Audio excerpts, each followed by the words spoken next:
had a single orgasm. It was like calculating a fucking equation to get to it. It was only clitoral. I had never experienced vaginal orgasms Oh my or God. cervical. What is the maximum juiciness that we can create in this life? I didn't even factor in sexuality as like a slice of that pie that wasn't even on my menu. Wow.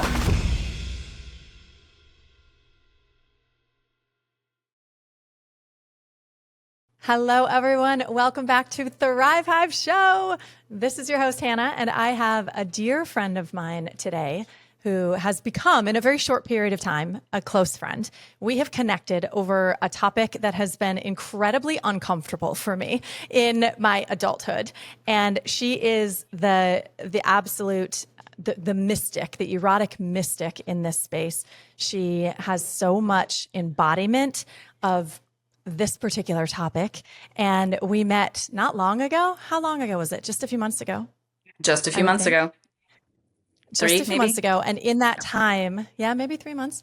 In that time, my guest has really profoundly shifted the way that I am interacting with my body, the way that I'm interacting with my loved one, and the way that I'm really starting to see the idea of pleasure and sensuality as connection to the divine. So without further ado, welcome Miss Sharon Marie Scott to the Thrive Hive Show.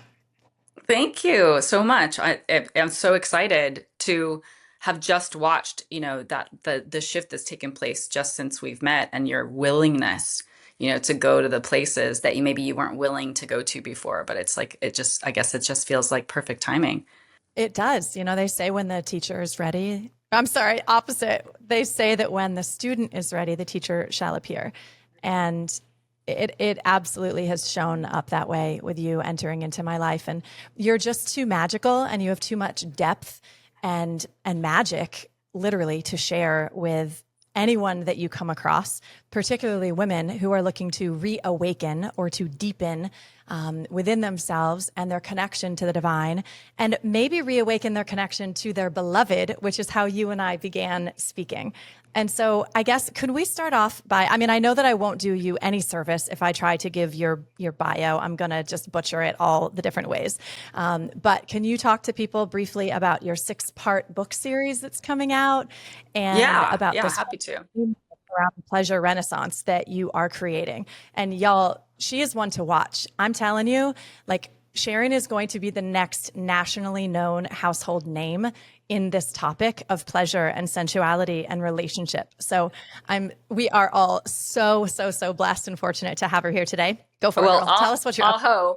Aho on all of that prediction. I'll take that prophecy. Thank you very much. Yeah. You got it, girl. And the pleasure renaissance. I have had a long history of pursuing my own personal journey with my erotic body and pleasure. And that came from a childhood of sexual abuse and incest, where I was taught that my pleasure was something to feel ashamed about. And what was so confusing to me at that time was that the experiences I had at 5 and 6, and there were 2 different people, involved in those interactions. But what was confusing was, the incidences weren't violent, but they were meant to be kept a secret. And so I had been conditioned to, although my 5 and 6-year-old body had experienced arousal in these interactions, I had been conditioned to feel shame and fear, and like my pleasure was a threat. So at 5 and 6, with no one to help me through, the confusing emotions of that, as I became a sexually available adult, my body would shut down when it became aroused. And even more so than just like my body's pleasure and my body's erotic essence. But that ended up spreading out to the larger parts of my life. So anytime my life got too close to feeling too happy, too joyful, too much pleasure, I would subconsciously sabotage it. And so I would end up I ended up living like decades in this kind of like muted version of life, because anything that felt too good felt like a threat. And it took a couple of decades just to even identify that this was happening to me. Thank goodness for a lover who pointed out that my that my persona, my demeanor changed. When I had my clothes on, I was really provocative and seductive and confident. And then when my clothes came off, something else happened. And he was right. And I didn't know that it was so obvious to people that my body was shutting down in this way. And so, but my mind and my body were not connected. And it sent me on this journey to ultimately restore pleasure as not just like my sexual pleasure and my erotic body, which it did all of that, but like pleasure as a way of living, and being present to the moment and really like soaking in as much of the pleasure that you can get from any given moment. So that is like the foundational experiences that I had that led me to this big vision of the pleasure renaissance, which is I intend for it to be a global movement that restores pleasure as the way that we live and thrive in our lives, rather than this like survival mode and competition and the way that we're sort of conditioned socially now to live and what we consider to be successful. For me, it's a completely different conversation. For sure. I think one of the things that I first connected with you on was when you said that your brand is life turned on. And I was like, yeah, that's amazing. And my marketing mind, anyway, was like, I freaking love that. And then, of course, the heart in me was like, what would that look like? And how does that really show up? And how would that feel if someone were to live turned on all the time? And so you just like opened up this realm of curiosity for me, which prompted us to we've probably had 20 hours now of conversations through plant medicine journeys and through not plant medicine and our messaging, just trying to peel all of that back to like the beginning, which is the why. Why is it so important that we live from a turned on state? And so I think we'll move into that space and you'll get there. But first, I would love to begin by just sinking into the courage that it takes for you to reveal that story. Thank you so much. I think that's the first time that I have heard anyone share of sexual abuse and the correlation and the interrelation between that and actually feeling pleasure or arousal or turn on. And to be so brave and willing to start that conversation about holding holding whatever each of those feelings were, about feeling violated and uncomfortable. And I don't want to put words in your mouth, but then also your body feeling pleasure. And so I just want to honor you in this moment and say thank you. And on behalf of everyone else who's watching, who may have experienced such a, and again, I'm hesitant to try to put words on it because you beautifully challenged me often to remove the label of the thing. So I'll just say such an experience and such an opportunity for healing and growth as the one that you're describing. So could you talk to us a little bit more about what that journey has been like for you in becoming open about it and how that has informed you becoming a phenomenally profound teacher in this space?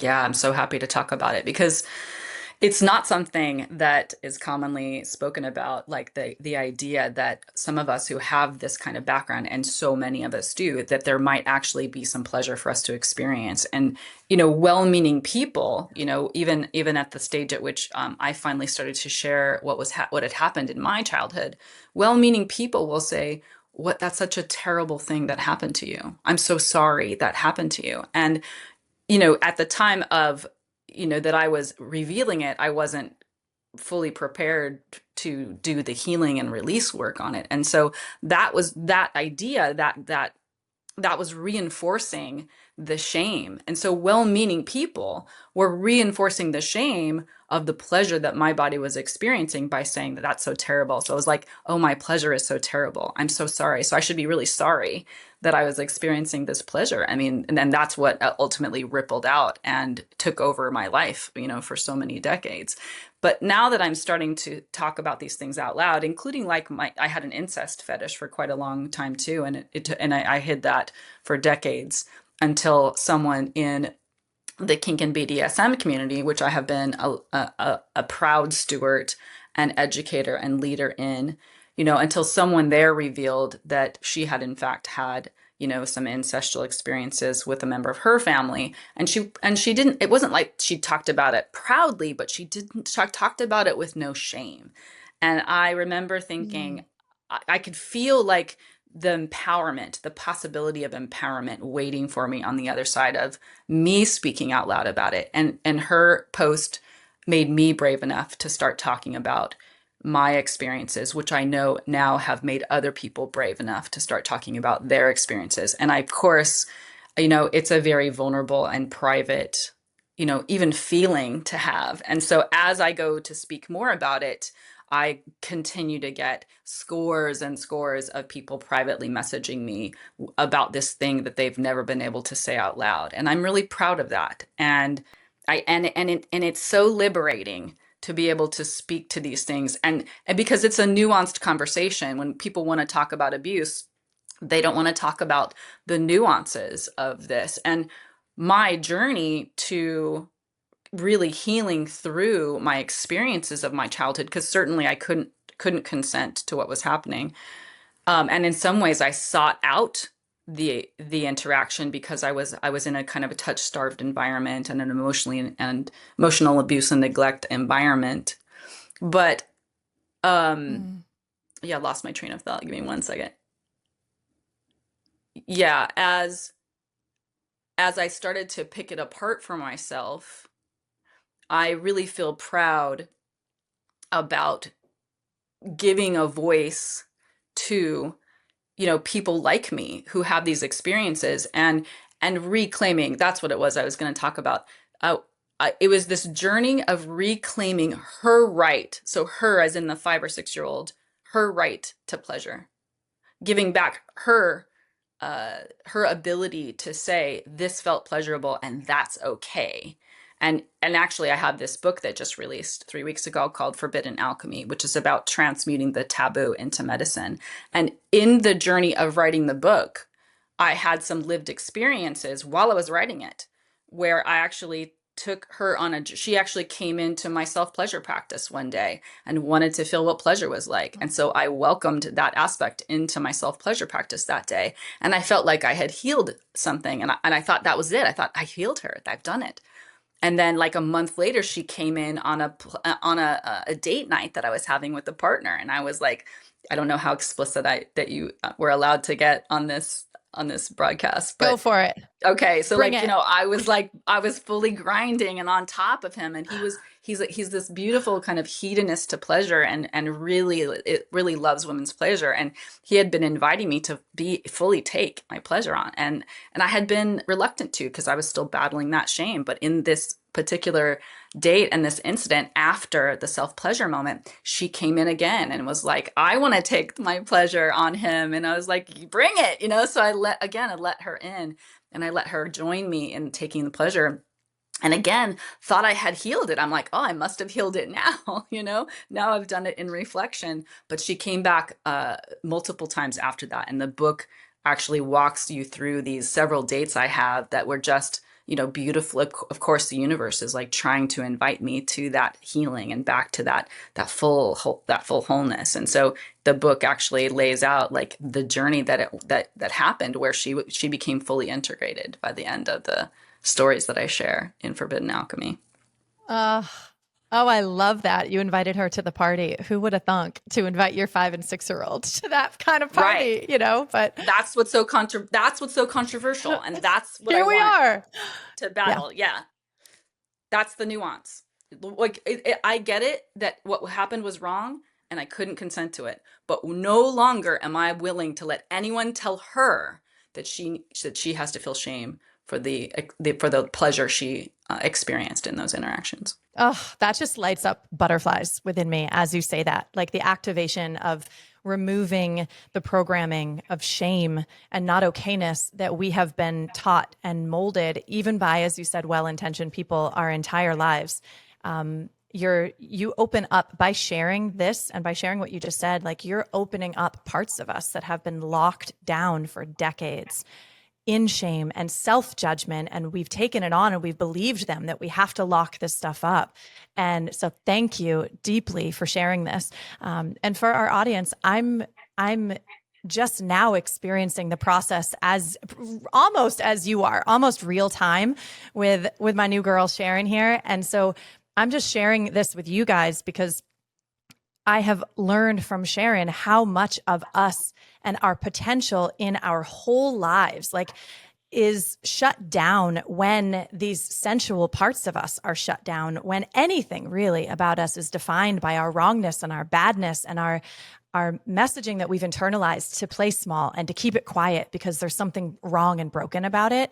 And this is a microcosm of the macrocosm. So if anything in our lives, our sensuality is locked up, then what Sharon has been teaching me, and you say it a hell of a lot more eloquently than I do, is that it's reflected somewhere in the bigger vision of our life as well. And it might show up in our wealth and our abundance. Who would have thought?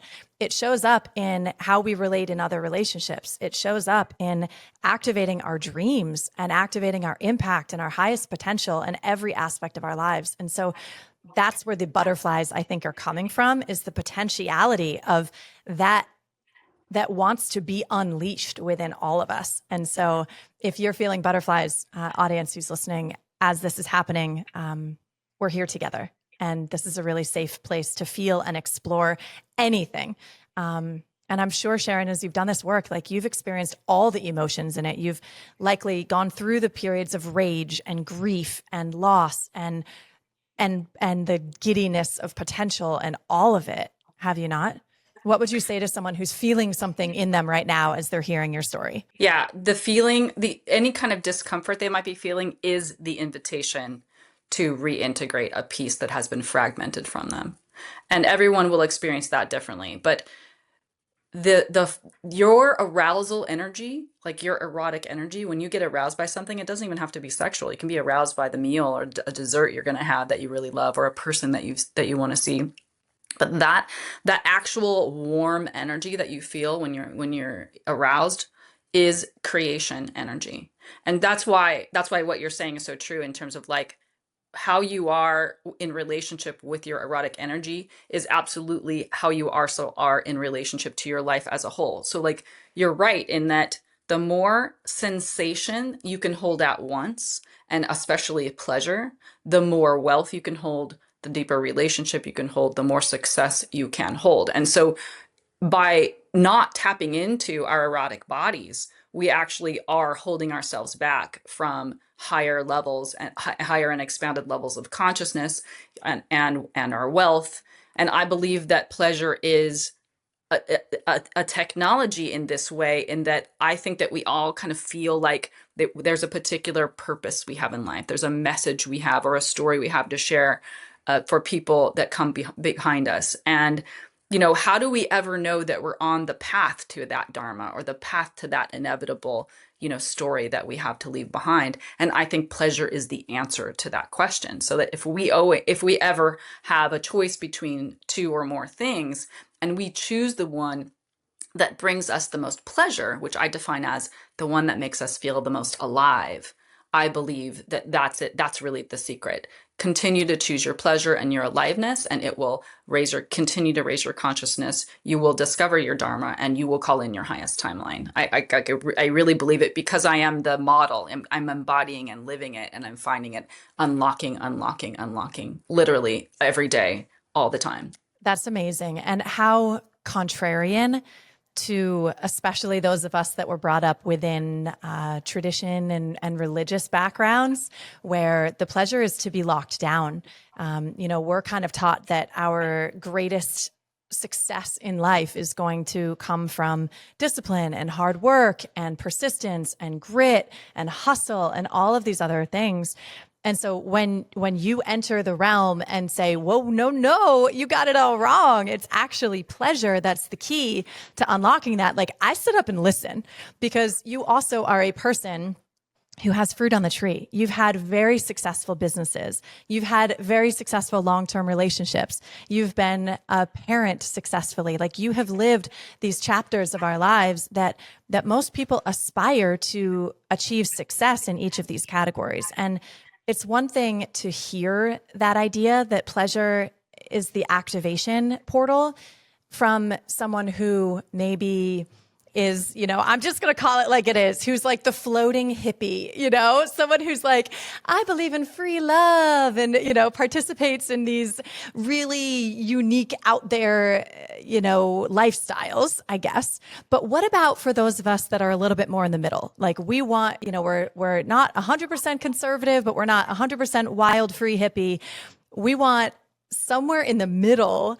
And what you're bringing to the table is a groundbreaking idea and philosophy. But again, one of the things that I love about is that I'm willing to learn this from you because you also have fruit on the tree in terms of the successes that most of us want as well. And I'll So also add, I'll also add that you and I also have similar backgrounds where I also was in that race of like being super masculine in the way that I was conducting business. And even in my relationship, I had a 27-year long marriage as well. We opened halfway through that, which is a whole, the other set of stories that are fun to get into. But I was hyper independent. I felt like had to take care of myself emotionally and didn't really have the support of my partner unless I specifically asked for what I needed, which was really hard. And, sorry, there's a cat. We're dealing with cats here over on my side. Bring the cat in. We love cat snuggles. Bring the cat in. Let's say hi. She's decided she's not going to come in, so she's just staring at me through the window of the. This is funny. Okay, and being hyper independent, even within the context of my long marriage, and it was a slow unpeeling of an unlearning of it's safe to be in my body. It's safe to need from someone else. It's safe to soften and let me move into what I call, the divine feminine part of the energy in me, where my masculine had been out for years and years. And then eventually I burned out of all of it. I burned out in career. I burned out in my marriage because I was out of alignment with my natural divine feminine energy. And divine feminine is about sitting back, being creative and being magnetic and allowing things come to me. But I was always chasing. So I was always in my like distorted masculine energy. And so I know my evaluation of the conversations we had is that you have had a similar story. And so you're in at the beginning of a journey that I took because I was you as well, where again, like not connected to my erotic body, or at least not as much as I wanted to be, but certainly like that masculine do energy and learning how to recalibrate to, I get to sit back and be worshiped. And, but what that takes though, is really worshiping the self. And that's the incremental journey I see you starting to open up to now. Yeah, absolutely. And I'll just reveal to the audience, because, I think this is a girls kind of video. Girls, I've been in a 24-year relationship. And after the birth of my first child, I've really had what you named recently for me is the orgasm gap, where like not really that possible for me, or not the same as it used to be. And so my passion and my desire and my like femininity and that divine yumminess was really easily replaced over the years. First, it was shut down for a long time. And I was like, well, it's just not working and it's not comfortable. And there's just no win. I just didn't have like a desire for that. It was easier for me to be in that masculine, to be the achiever, to be the one who was building a real estate business and doing the pageant world and like accomplish, than it was to sink into and learn about. I mean, not sink into something I didn't even know about, this whole divine feminine and what that could look like. And how that doesn't mean that you give up either. You're not just sitting in this completely passive state waiting for life to happen to you, but you're not always in the super masculine hustle either. And so very recently, I've come across, we met another leader in the Tantra space who works with couples, and Scotty O, and he inspired us, and we've done a little bit of work and coaching with him now. And then you entering my life is like, okay, it's time to really lean into this. And because we have such similar backgrounds, and I think there's so many women who are experiencing this thing, this like midlife awakening when we're going, we've achieved a lot. we've got the things, like you might have the house and the car and the husband and the kids, or you might be flying solo and you've got the bank account and a couple of houses or whatever that looks like. But there's still this little ache within you that's going like, is this all there is? Yeah. Where's the passion? Where's the magic? Where's the je ne sais quoi about why I'm here and how I can really enjoy my life? And I was searching for that for years as I had shut down my sexuality, in order to just be a mom and be a businesswoman and be a partner and not stray. You know, I mean, my story too is also that when I was in my addictions for almost a decade, I wasn't a faithful partner and I wasn't able to be, even though I wanted to be, when I was in the drink and the drug. And then when I got clean and sober 16 years ago, I put a wall up around my sensual power, my sexuality, so that I wouldn't go out and stray again, because I didn't want to be that person. And I think a lot of people have done that. If we've had that sort of past, you know, some sort of a promiscuous past, and we decide that we want to have our integrity back internally, it was like a switch. Like it was literally a light switch. And I turned it off to protect myself and to have my boundaries. And then I didn't realize how detrimental it was, that I Yeah. wasn't really in control of my own sexuality. I thought I was, but I had just turned the electricity off. And my husband was like, hey, like, you used to be a party girl. Like you used to be fun when you were drinking. And, you know, we had great sex and when we were drinking, and I was bringing that to other people too, Yeah. versus once I got sober, all of that fun kind of ended for the most part and it shut down. And he was like, well, that's not really fair. You know, Yeah. how do you do both? And I haven't been able to rectify that. So can you speak to some of the other women that you've seen go through this process? Because I know that you've now taught a lot of women who have these shared experiences, and I just rambled a whole lot. So pick what you like and just start going, girl. Yeah. I mean, what you Whatever you described say is is going to be fabulous. what you described is the life turned off. You turned it off, right? You turned the erotic body off for, you know, whatever your reason was. And I think that there's a book called The Heroine's Journey that talks a lot about what you're describing, which is us women, you know, wanting to be more independent, but only knowing success through the lens of the masculine way of doing that. And we do it. We do all the achieving. We over excel. And then it's like a classic hero's journey story. We get everything that we're told we should want and that should make us happy and fulfilled. And then we're like, and we're not happy and fulfilled. And we feel out of step with our identity. And so it is a cracking open of that identity. It's really perfect. You know, you're at the perfect, even as a former screenwriter and storyteller, there is a trope that, you know, that of in a woman who's going to be at this juncture of this kind of transformation in the story. If I was writing a character, she has to be like 40 plus, because that's ultimately when, you know, as you're approaching that crone stage, you know, that's ultimately when the women realize, wow, I've been in this masculine hustle in my life, even if they're not like a successful entrepreneur, but even within the context of marriage. And even they go through the same awakening, which is like, wow, I don't know who I am. I only know who I am in the context of relationship. I only know who I am in the context of being a successful entrepreneur, but who am I underneath all of that? And so it is such a ripe time to be having this particular conversation.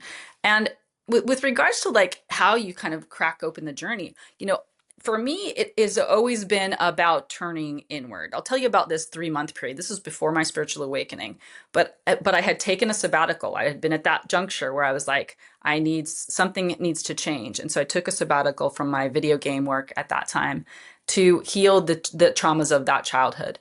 And it's, you know, started to pull all these threads. And I realized that, you know, there are so many layers for me, because I used to have fantasy that I couldn't orgasm without fantasy, and I had to disconnect that. You know, I had to learn how to touch my body. But this 3-month period, I started to really analyze, like when I went to reach out to a partner, because I wanted a date, and they would turn me down, and I would take it so it would internalize so roughly for whatever reason. Like I would take it personally. And I was like, what's going on with that? Like who is the piece of me that feels so hurt? And what was it that she was really looking for? And I started to break down what my unmet needs were. So like sometimes I would reach out because I was just touch starved, I realized. I just wanted touch. Sometimes I reached out because I wanted to feel desired, like sexually desired. Sometimes I reached out because I was just like bored and wanted some socializing. Sometimes it was because I wanted to feel like there was more meaning in life, and it was really about wanting to be in service. And so I started to break down like, what am I really wanting? What am I reaching for? What is the child, this younger version of me reaching for when they're reaching out? And I started this process of, okay, touch, desired, pampered. Sometimes I want to feel pampered. Sometimes I want to be in service. Sometimes I just want to socialize. So I was like, okay, if I could start to actually identify what I'm really looking for, then what is a way that I can give myself that thing that doesn't necessarily require me reaching out to someone else yet, at least, because I wanted to start the process from within. And so Yeah, I for love like, that. yeah, thanks. And for feeling desired, for example, if I wanted to feel desired, instead of having a date, I would turn on music, put on some lingerie, and like dance in front of the mirror and feel desirous to myself and create a situation where I felt desired, but from the inside out. If I wanted to be pampered, I ran myself a salt bath and gave myself a pedicure, rubbed my body down with oil. If I wanted to feel social, I took myself to like the local burger bar and had a cocktail and chatted up the patrons and the bartender. If I wanted to be in service, I volunteered. There's probably a fifth one in there, but like you can see what I mean. Like I started to be more creative, be really real with myself first. What do I want? What is the need? And then find these more creative ways to start giving themselves to me. And for about 3 months, I was really dedicated to this process. And after that 3 months, I will tell you, I have never felt lonely because I interpreted the no or the space of that as loneliness. And I never felt lonely again. I still can feel alone sometimes. That's not lonely. I like my aloneness. It's nourishing and feels like the right kind of solitude to me. But after I started to feed myself from the inside out, something changed about me. I felt more whole. I felt more confident. I wasn't reaching outward for like this nebulous thing that I couldn't even describe that then became contingent on whether they said yes or not. I completely took my power back in it.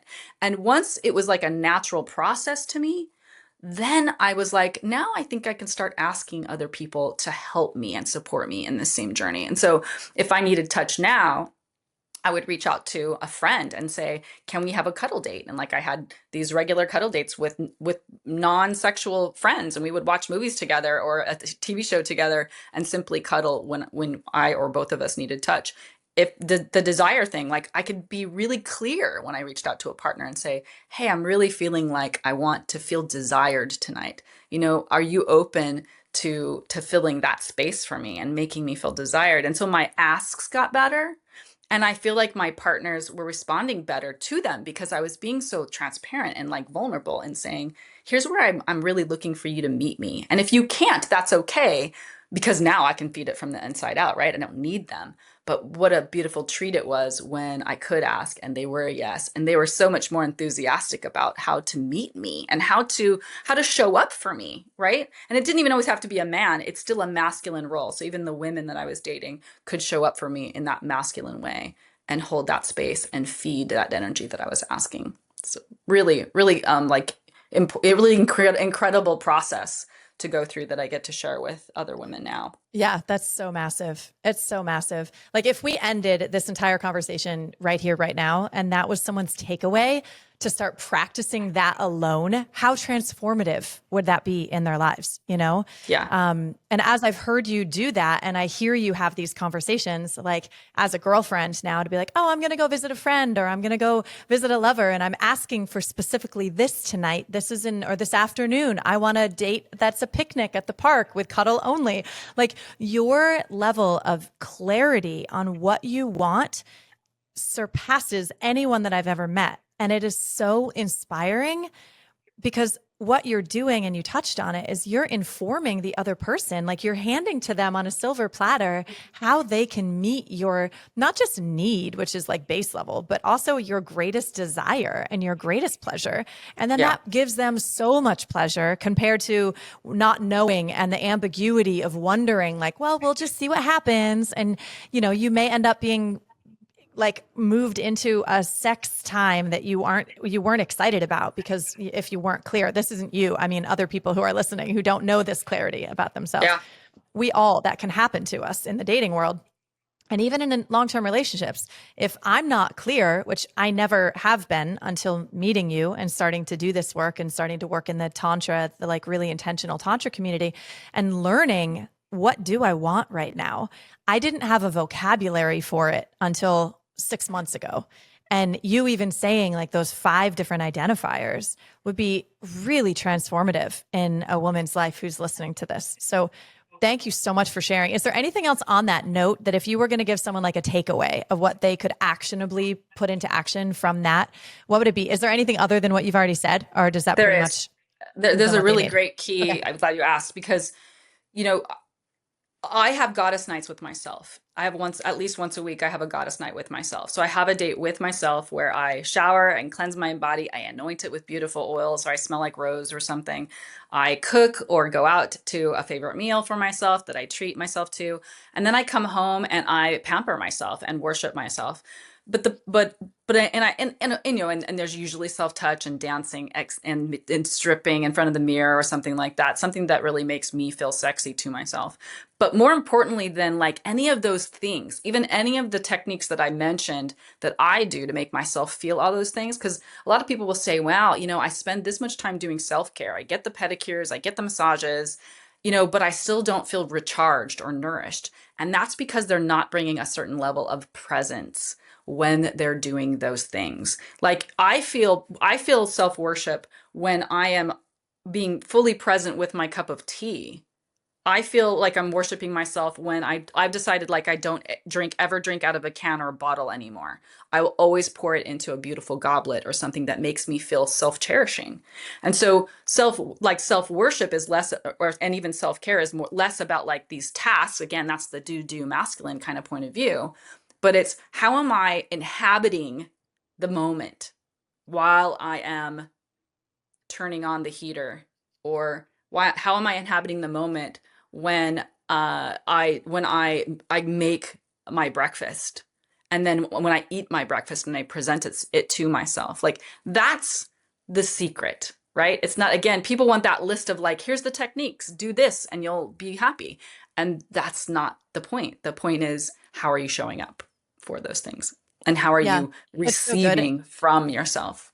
How are you receiving from yourself? That's so good, because you've totally identified every one of us. Like I've read and collected these, from all the magazines and the health blogs and the Instagram reels and everything else about here's a list of ways that you can do self-care. And it ends up being that it's just another to-do list and you're adding more chores to my already full calendar. And I'm like, this kind of sucks. Like, it's kind of like, it reminds me of the date nights that we were told that we needed to schedule. And you can touch on this because, I'm still a rookie at all of this stuff, but we've had, let's just say 48 hours ago, there was an epic date night around my house. And that is thanks in large part to what you've been teaching me. But for 20 years, 23 and a half years prior, I avoided this date night concept because what it felt to me like was the obligation of sex. Yep. And it was like, okay, you're supposed to go to dinner. He's going to buy you a dinner. You're going to talk about business and the kids, or you're going to follow the rules and you're not going to talk about business and kids, which still feels like forcing and redoing and retooling and work. Like there's smoke coming out my ears, right? Of what I'm supposed to talk about. And then I'm supposed to feel turned on, and I'm supposed to then go and have, this fabulous, like connective, intimate, which doesn't feel that way to me when it feels like obligation. There's Yep. nothing worse to me that shuts this girl down, and I assume I'm not alone, than obligatory anything, let alone obligatory giving my body in a way that I'm told I'm supposed to be enjoying and I'm supposed to be doing for connection and my marriage.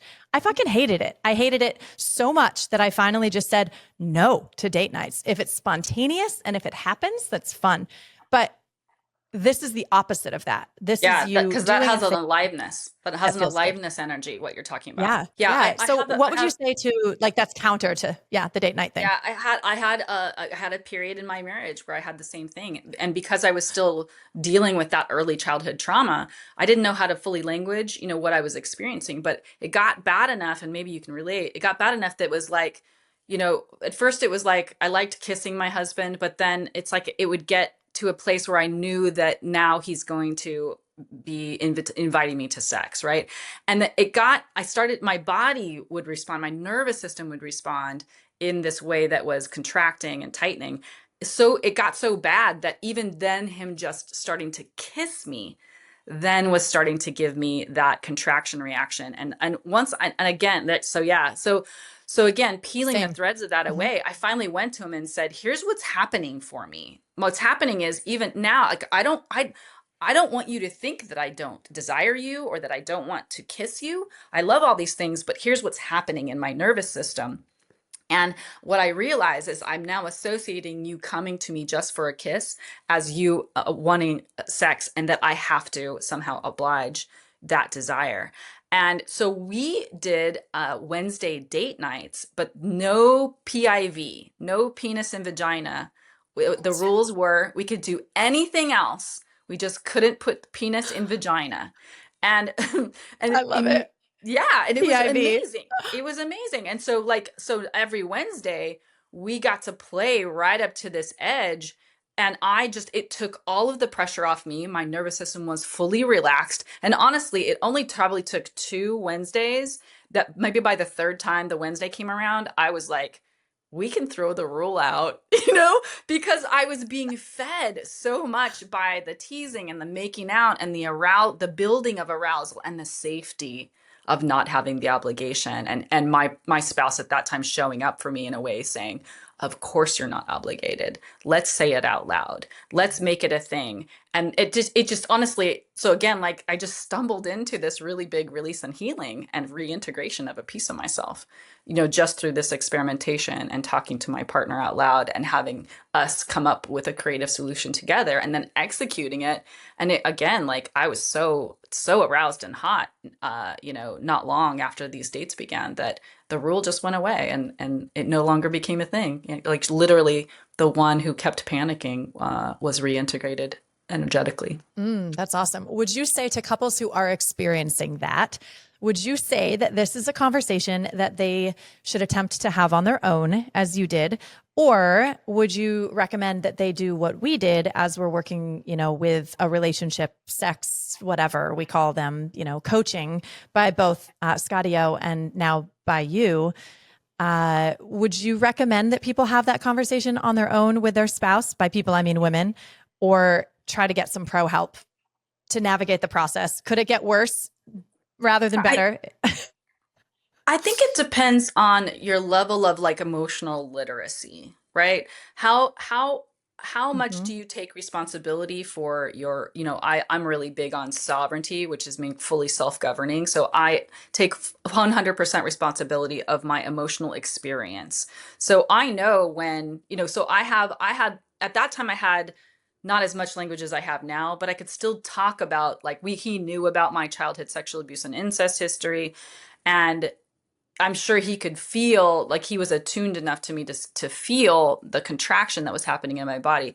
So if a couple can't talk about things at that level, like, they're not, like, she's not fully aware of what's happening in her nervous system, and he's not attuned at all to what's happening for her, like her experience, then that's when I would definitely say start to reach out to people that do couples work, and that can start, where you can start to build a vocabulary, not just with your spouse, but, like, the vocabulary with your body. Like, what am I thinking? What is Totally. it feeling? Is it contracting? Yeah. So that's the spectrum. Yeah. So, like, they should, I mean, they should start it and try it.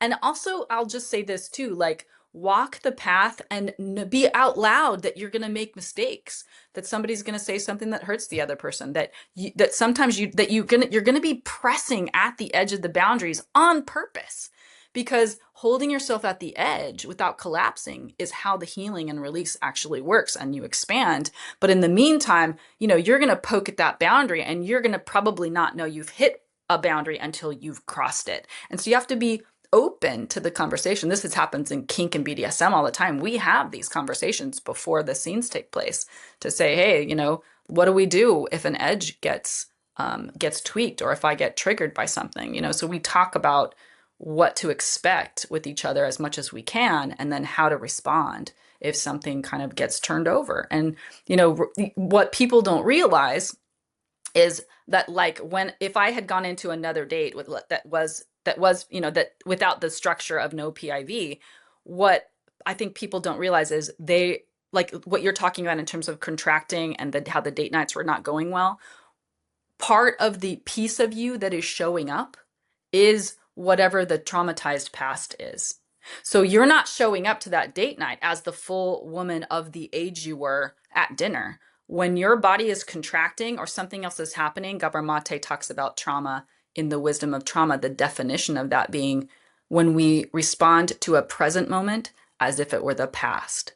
And so people don't realize that their child self is more than likely showing up in those moments. And that version of us doesn't have all of the mental acuity or flexibility or malleability to say no, to speak what's happening in their body. So again, it does take a level of getting to know the self, getting to know the internal dialogue that's happening, getting to know when you have a flash of nausea, that's probably some sort of fear programming that's coming up from your past. And so it really is, which is why, I speak to you more than I ever speak to Rev as you go on this journey, and as I walk with you on it, because it's about you getting to know you and you learning. I have this phrase coming from video games that you are the god of the game. Your body is the console. And so we have to learn it. And our pleasures are the cheat codes to that. And yeah, it's again, like it's an unlearning, a peeling away of these layers of everything people have taught us that we should feel about those things and about ourselves, and really tackling the shame. Like going to the root of your shame is going to be the most efficient path for your healing, because you are pulling the blocks at the bottom of the Jenga tower, and all the coping mechanisms that have been built on top of those bottom blocks will fall away, because you finally removed this distorted frequency of that original wounding that took place in whatever happened in your past. That's so good. I think as people are listening to this, our goal in having this conversation, y'all, right now, isn't that you're going to automatically be healed, that we can have one conversation with Sharon, and yes, she's magical, and she can impart for us, I think, in these first moments, just hope, right? That's how I feel when I listen to you at the beginning of this journey. For me, is I feel a hopefulness and a knowingness that this can heal in me, that there is a path to pleasure. There is a path to connection. There is a path to healing, that I can learn techniques to topple the Jenga tower, not just one little block or whatever the hell we call them at a time, but that there is a magical tool set that you can teach us to help to dismantle the frequency of how we're showing up in these moments. So if you guys are listening to her and it sounds like you're listening to someone who is so many steps and miles ahead of you, I get it. I feel it too. I know it. And know and trust that just by hanging out, just hang out with us, because we're going to be going through this process together. And that's why we're doing this video. So, if anything, a key takeaway I would say would be, one, know that the healing is possible, and that more than healing is possible. Thriving, like yeah, juicy thriving, is more than possible. It's just a journey to go on. And so it's just about deciding that you're worth it. You're worth falling in love with. Your body's worth falling in love with. And believe me, I was you. I had a single orgasm. It was like calculating a fucking equation to get to it. It was only clitoral. I had never experienced vaginal orgasms oh my or God. cervical Wow. Yeah. So Keep going. so Sorry. I was that. I'm just saying I was you. I was all of those things. It was life turned off, you know? That's what it was. Yeah. Well, and thank you. You're right. It's hope for like the thriving. And then also you remind me of the why. You remind me of the fact that this is a, you know, your pleasure is a microcosm of the macrocosm. And Yeah. you embedded this phrase in me that as we expand your capacity for pleasure, you expand your capacity to hold everything else. And Hmm. I personally am on a lifetime path of trying to live the biggest, baddest, most amazing ass life that I can live to be a reflection to others of what's possible for them. And that's really just my dharma is like trying to figure out where am I hurt? And so how can I heal? And then how can I bring others illumination as I'm healing as well to get to this point of thriving in every possible way? What is the maximum juiciness that we can create in this life? And I previously to really meeting you and meeting Scotty O and starting to pursue this, I didn't even factor in sexuality as like a slice of that pie that wasn't even on my Wow. menu. Wow. Right. Girl, it just wasn't. I was like, Yeah. ooh, luxury vacations and speaking and books and writing and travel and like impact through women's circles and sharing about my recovery story that people could live their best lives. And my husband was my partner. We're best friends and we're partners. We're partners in business. We're partners in life. But that didn't even factor into my equation. And it's like embarrassing in some way when I say this out loud, Mm. especially when I get to hang out with someone of your caliber who's done the work that you've done.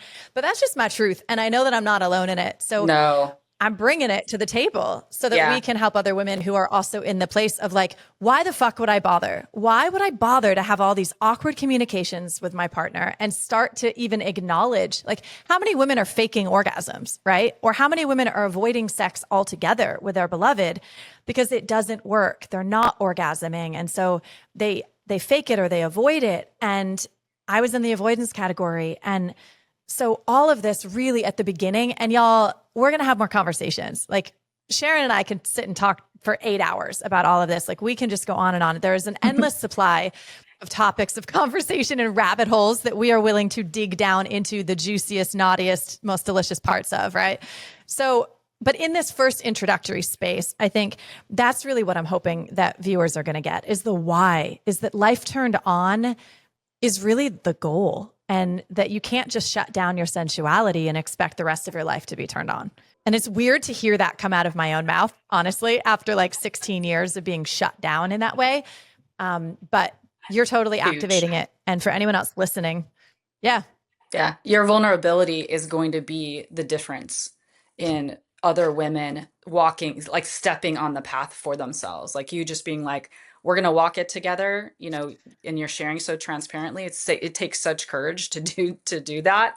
So I feel privileged to get to be like your sister on this path and watch your body light up and watch your life light up and watch you crack through all those ceilings we're talking about in real time.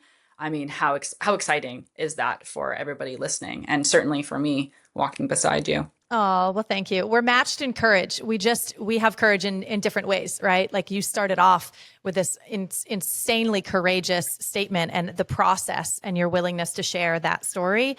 And my courage is in sharing the story of my closed downness and my masculine way of being in the world and all of that. And so I think that's the thing that is our uniting thread and that we want to illuminate to women in particular and to their partners who also deserve closeness and intimacy and pleasure Mm. and all of that too. And maybe they just don't know how to get there, but we can help touch the women. And I'm just willing to be an open book. You know, I say constantly, like, I've learned that my dharma is to air quote, screw it up, to stumble, to fall, to trip and fall on my face and come up bloody and be like, huh, that didn't work. Like, how can I learn to do this differently? Who can I learn from? What techniques, what processes, and really just dive in wholeheartedly. And I've done that for so many years. And now I'm just starting to turn around to the process of like, maybe I should be sharing more of that real time. And so that's it. I mean, I'm really imperfect in it. The only thing that I'm doing is being willing to be vulnerable about those shortcomings. And things have already been changing in the 3 months that we've known each other. So that's beautiful. And Okay. So if we were to give a few takeaways, can we, number one, and I should have done this at the beginning, but I didn't. Can we go all the way back to the beginning of the conversation? And when you said, when well-meaning people address you, when you mention that you had the sexual abuse and incest, and they say a thing that brings on more shame and makes you think, I should shut this down. This is only wrong and bad. Could you inform well-meaning people about what else we might say instead that would What a be the great opposite of question. that? What a great question that I've never been asked. I'm Really? reminded.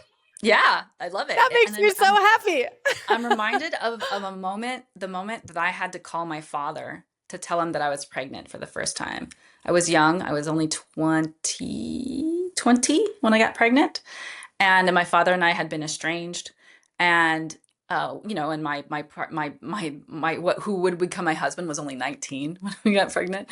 So or maybe he was finally 20. So we were pretty young. So it was a big call to make, right? Where I don't have a lot of interaction. I have to tell him something that feels, a certain amount of embarrassing and big. And I said, I called him, Dad, yeah, it's me. I'm pregnant. And his response was, is that a good thing or a bad thing? It was such a perfect moment because what he's saying is, I want to give you the right response. So tell me whether to be happy for you or whether you need help in some other or support in some other way. So I'm reminded of that. So I think to answer your question, I think I would recommend that people ask how that person would like to be reflected or supported in that moment. Like, you know what I mean? So that, like, ask them, like, what would be an appropriate way to respond to you? How can I support you in this moment? That way you're not giving a value judgment, whether it was a positive experience or a negative experience, or assuming it was violent or something that they need to feel ashamed around. So maybe it's how can I support you in this moment? How would you like me to reflect back to you? That gives me chills. Like, you literally are giving me chills. And we can use that. I say script, and I'm not meaning it to just be a parrot and repeating. I mean, like, in the feeling of it, I think that's everyone's intention, and they just don't know what to say. It's like, Yeah, we don't know what to say when someone talks about a death, and we don't know what to say when someone talks about abuse. exactly. We don't know what to say when someone talks about a divorce, right? Like, you just get this shut down. And you're like, oh, fuck. Do I say congratulations or do I say, oh, I'm so sorry? That's right. And here's the middle ground. The gray area is, oh, and can I practice it with you? Tell me, adjust this if you need to. Yeah. We're going to do it live. Oh, I would love to support you in that. How could I support you in what's happening for you, in what happened to you? Yeah. Perfect. Yeah. Yes. Absolutely. Does that feel right? I love that you Like, acknowledge that feels like an first. invitation. 100%. And you're not wrong. It has been a script that I have given to many people and have used in my own relationships. When my partner reflects back to me, how can I support you in this moment?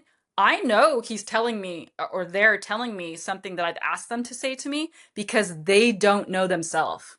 So they're in a moment of saying, you haven't probably given me enough information for me to know where you're coming from in this share. And so I don't want to fuck it up. And maybe what you said was really big. And so I have only warm feelings when people reflect that phrasing back to me, because it's them looking to show up for me on purpose. And it's up to me and it also comes back to me to say, how do I want to be supported in this moment? So people don't have to guess. So if I want to vent, then I get to vent. If I want your advice, then I get to ask for it. And so it also doesn't let me off the hook on just sort of dumping, like trauma dumping, and then expecting someone to know what I need in that sharing. Yeah. Yeah, that's so good. And I feel like let's say it's a conversation that's a little bit more in passing, right? You're not sitting and having this full deep one-on-one. You're at a dinner party or something, but you're starting to have a connection with someone and they reveal this thing that people would automatically assume is traumatic and painful and violent and terrible. We're going to label it. We're going to value judge it, as you said. And we know that we won't have time conversationally to really unpack it all like we've done here with your story. Yeah. But what if we said something in the lines of just addressing it like, wow, that sounds big.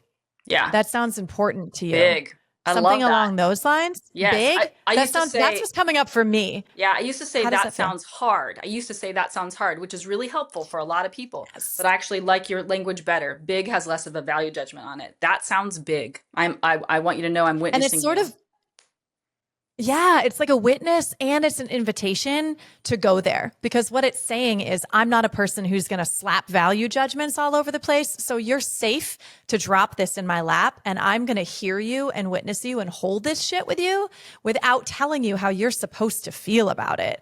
Yeah. And I'm learning that only from the opposite of growing up all of these years of just feeling like people were telling me how I'm supposed to feel about stuff all the time and therefore never developing that own sense of feeling and then not developing the vocabulary around it. So it's learned from that hard place of like how it feels to me when someone like you who has that learning, you know, and that vocabulary says, wow, that feels big.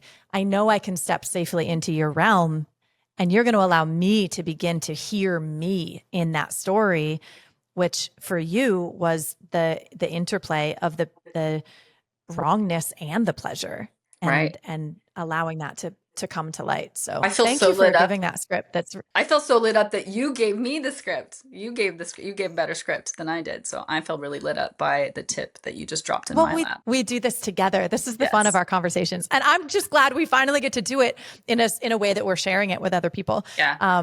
because it's actually going to serve others. Hopefully, that they. I mean, there's so many golden nuggets now that have been dropped already in this. Like I'm just recapping in my own head. If I were to be the AI summary of this conversation already, I'm just thinking for a woman to leave empowered by asking herself these questions about what am I looking for in an interaction right now when we're going to seek someone else out? What am I looking for? And that list of like the 5 things that you dropped, Yeah. What's your unmet need? cuddling, what's your unmet need, and maybe writing those things down, sitting with ourselves for a minute. Then you addressed trying to fill them for you first before asking another to fill them for you. And now we have languaging that doesn't apply a meaning on someone's or value judgment on someone's experience. So Yeah, even because we're these things usually alone are huge. yeah, because we're usually reflecting our feeling about that, what they said, rather than actually just holding space, which so to hold space is to literally create a space where they get to share anything they want. And we're just holding it. We're just allowing them to be witnessed in those feelings. We don't have to agree with them, but just the holding of the space. Yeah, I love what you're saying. Yeah, you're bringing us into the next level realms of like we don't have to agree with them. We don't have to fix them. And there's a third one that I'm forgetting right now. You just need to be heard. You know, I guess we don't have to agree. We don't have to fix. You just have to witness. And that seems sort of elementary in the spaces that we're rolling in now when people are having emotional intelligence level of conversations.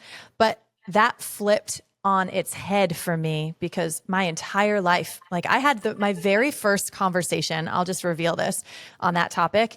My very first conversation, what was it, 2 weeks ago, maybe now, with my family, with my parents, where I asked them intentionally, can I tell you something? I would love for you just to listen to me. I'm not asking you to fix me. I'm not asking you to problem solve this. And out here, and that was it. I'm not asking you to fix. I'm not asking you to problem solve either me or it. And I just want to be heard. You don't even need to agree with me. Could you just listen? And it was the first time in my entire life that I have had the courage internally to Yeah. bring that to my family. And it was transformational. I didn't go on video. I had it all written out. I utilized like internal family systems and nonviolent communication and what is it called? Crucial conversations, because I'm Great listening to book. that audiobook. Right. And I mashed them all together and I honestly asked AI to help me. So this is when beneficial AI comes into our lives. And I was like, here's the situation. But it was the framing of that, which I see you do. And I know you've mentioned being in the BDSM community and the kink community. You guys are masters. Like I've never played in that realm, but you guys are masters of knowing how to do all of the consent asking But I asked at the beginning with consent, can I have your consent to not fix me, not give your advice, not fucking judge me, just listen whether you agree or not. And that asking of consent made them create a little contract with me that at the very end, I could be, no matter what they say, I could be like, remember the rules of engagement from the beginning, from a loving place. Like, remember, I asked you to not fix, I asked you to not judge. I just wanted your listening. And then I dropped all of these different bullet points of here's what happened, like, here are the facts. Uh, and didn't get into story. And I just said, and here's how I then felt from these facts. Here's how I would like to feel around you and in our relationship. And here's what happens when I don't feel that way, or here's what happens when these exact things happen, you know, like the facts, referencing the facts. And here's what I could imagine my dream scenario moving forward. And then I took them off the hook and said, I don't expect you to do that. I don't expect you, and I don't need you to meet that need for me. I'm just letting you know what my ideal would be. And then the consequences of not hitting that ideal will be a lack of trust and a lack of security. And I might pull away a little bit unintentionally because I love you. But if I don't feel safe, here's what I'm going to do. And I just revealed all of this. And then in the end was like, I love you. And I just wanted you to hear that from me. And even though we're talking, this conversation is about sensuality, it's about so much more than that, that you're teaching me the language of consent and feeling into what I need and then learning how to express that, but not in a grabby way, not in a needy way, in this really sovereign way of here's what I would love. And you don't need to meet that need for me. I'll meet it for myself. Thank you very Yes. much, which is touching on also what you said earlier. Yep. But our relationship will be different if you choose to not meet this need, and that's okay. I love Yes. you anyway. I'm just going to take care of me. That's also And when giving I them the did consent. that, it shifted. And you're giving them the Yeah. consent, meaning, Giving, yeah, because you're saying, I don't need you to change. I do want you to understand who I am. And so if you choose not to participate with me, the me that I'm sharing with you, then that's their consent. Then because you're saying that's okay. So they can say no. They can say no. I don't want to step up for, what you need in order to feel safe. And then you just remove yourself. So again, there's no, what you're talking about is on the level of sovereignty versus on the level of like victim perpetrator. So I'm sure there's an old version of you, just as there was with me, that would have gone to them and ranting and saying like, why can't you understand me? Or don't you see that when you say this, this is my response? That's coming from a victim mentality. But instead you did the processing of that. You decided, this is who I am. I'm fully self-governing over my own response. Yes, I have triggers like everyone does. And here's how I'm going to handle myself. And so if you see me pull away, if you see me withdraw, know that something's happening for me. And again, just the invitation is there for them to participate, but you don't need for them to. And at some point, I'll just put a pin in this. Let's talk about need versus want, because there is a difference in the energetics around that. And you're touching on it here in our conversation. yeah. Well, how about we have that conversation as the wrap up to this call? Because I think, or this video, because I think there's so much correlation between learning to do this communication from a sovereign place and the need versus want. And it's relational in every way, which comes into our romantic relationships as well. Like, as I'm doing the work, I'm watching my partner do the work as well. And as he's shifting and not needing me to show up in a certain way, it's freeing me. Yes. And then I actually desire him more because it takes off that pressure and that responsibility. So watching all of this interplay of need and want and freeing one another to meet our needs has been transformational in the last couple of months. It's really been remarkable. So Yeah, I remember some of our earlier conversations around it.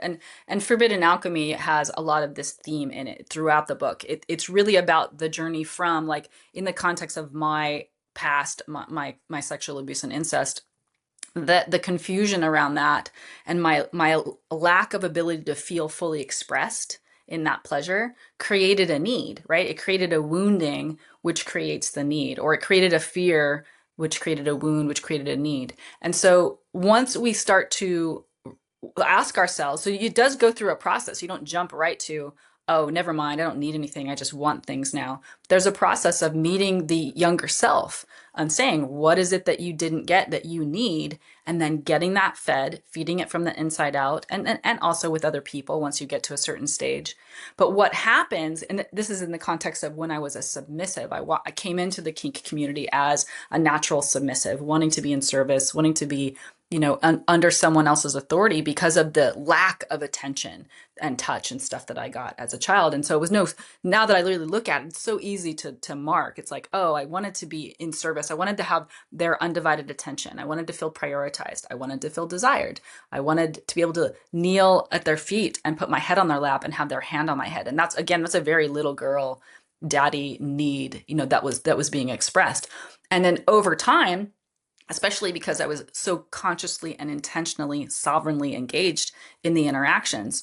Once that need got fed, just like that 3 months that I talked about, feeding these needs from the inside out, all of a sudden, like over the course of a certain amount of time in the kink community, I started to find myself really desiring to branch out more and not be in submission all the time, and to do more rope topping and to do a little bit of dominance, although that's never really my most natural state, but like playing more primally, being a little more vixeny in the bedroom. And so that need, like it was an identity crisis for me, because for, I don't know, like 8 years, I had identified as a submissive, like identity. I am a submissive, instead of, oh, I just have a piece of me that likes to also be in submission. So once it was fed, that need, I realized finally, it's like, oh, no, I can still play in submission to the right partner now, but now it's just a choice.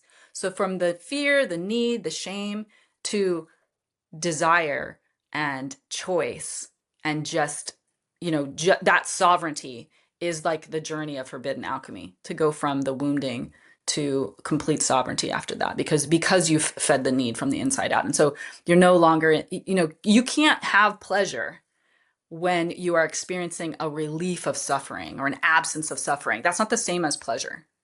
Like one just fills the cup That's up. so good. So finally your cup is full.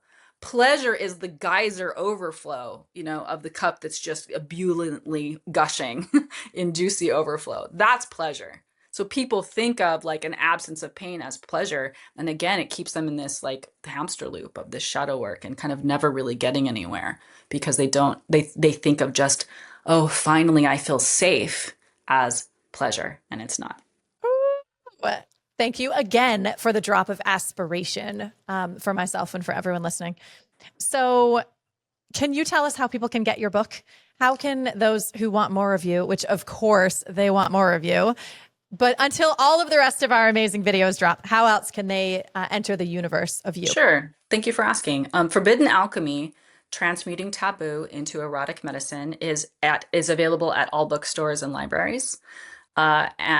So at whatever your favorite one is. Certainly my website, SharonMarieScott.com. I have a Substack account where I write a lot of articles, 2 articles every week. So Substack.SharonMarieScott. And then in the social media places, I'm usually Life Turned On. So YouTube is at Life Turned On, TikTok at Life Turned On, and IG is the only different one. Instagram is Sharon Life Turned On, because somebody already had it. So Sharon Life Turned On IG. So that's the place. Yeah, get on my newsletter. I've got this incredible 12-week container that's coming up in the spring that I'm calling the Pleasure Frequency Atelier. So it's like an artist of your lifestyle salon where I teach you these practices, including pleasure literacy and erotic alchemy and sex magic. I teach you about sensational, like sensation, like being present with sensation, and then there's a live in-person retreat right in the middle of it. So I teach you for like 6 weeks live person retreat where you get to practice the embodied receiving of all the things we've learned. And then there's integration, 4 weeks of integration, which I always, again, like these kinds of containers have a tendency to just sort of like activate us and turn us on, and then they kind of abandon us. And there are techniques for maintaining the new frequency that you're holding in pleasure. And sometimes, usually you need that kind of held with you until you can hold it yourself. And so the container is meant to take you all the way from activation, all the way through to integration, and really becoming the next level vibration that that has all those things, that has the abundance and the wealth and the love, that that matches you to your highest timeline. Mm, I love it. And anyone would be fortunate to have such close access to work with you. Just being in your orbit is activating on its own. And you Thank you. remind me every day to just like drop in the little pleasures of life here and there and how to approach every little moment that we're doing differently. And as I do feel my life turning on. And so it's been a real gift for me, and it's a gift to share you now with the rest of those beloveds that are looking to turn their life on as well.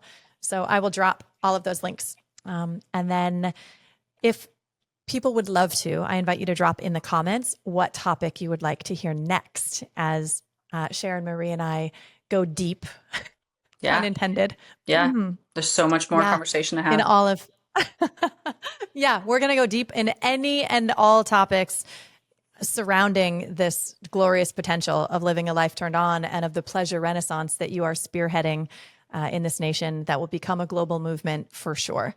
So thank you, my dear, for joining us today. And thank Thank you you so to much. the audience for, yeah, it's been a pleasure. And we'll circle back soon. Thanks, everybody. Mwah.